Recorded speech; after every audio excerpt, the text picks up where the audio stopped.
Hello viewers, ముక్తాయాసం ఛానల్కి స్వాగతం.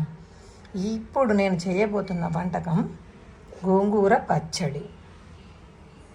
కావలసిన పదార్థములు: 3 కట్టల గోంగూర, కారం 50 గ్రాములు, ఉప్పు 40 గ్రాములు, ఆవాలు 100 గ్రాములు, మెంతులు అందులో సగం, వెల్లుల్లి ఒలిచినది, అది మన ఇష్టం, ఎంతైనా వేసుకోవచ్చు, ఎండుమిరపకాయలు, ఇంగువ. కూర పచ్చడి తయారు చేయ విధానం: ముందుగా పొయ్యి వెలిగించి అందులో ఆవాలు,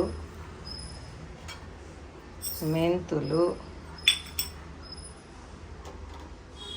డ్రై రోస్ట్ చేసుకోవాలి. ఇప్పుడు పొయ్యి వెలిగించి మళ్ళీ ఆయిల్ వేసుకుని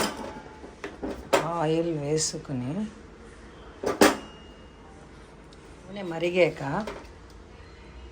సన్నగా తరుక్కున్న గోంగూర పచ్చళ్ళు మూకుడులో వేయాలి.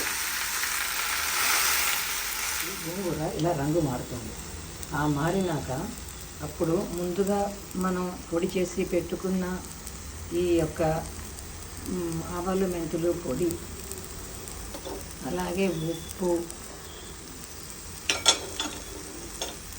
వేసి బాగా కలుపుకోవాలి.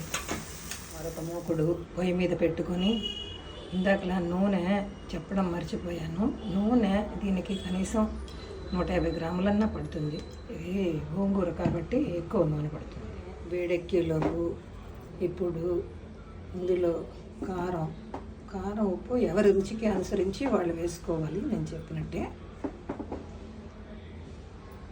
కారం కూడా ఎక్కువే పడుతుంది. పులుపు కాపు వేగింది, అందుకని అందులో ఒలిచి పెట్టుకున్న వెల్లుల్లిపాయలు వేసి ఎర్రగా వేగనివ్వాలి. ఇప్పుడు వెల్లుల్లిపాయలు రంగు మారాయి కదా, అందుకని ఇప్పుడు ఆపేసి గ్యాసు ఈ పైన ఇంగువ వేసుకోవాలి. ఇంగువ ఇష్టం లేని వాళ్ళు మానేయచ్చు. ఇప్పుడు ఈ వేయించుకున్న వెల్లుల్లిపాయలు, నూనె, పోపు ఎండు కారం మీద పోయాలి. పోసి శుభ్రంగా కలుపుకోవాలి. ఇలా రెడీగా అయిన గోంగూర పచ్చడిని సీసాలో పెట్టుకొని ఉంచుకుంటే బయట 4 రోజులు ఖచ్చితంగా, ఫ్రిడ్జ్లో అయితే 1 నెల రోజుల పాటు ఉంటుంది.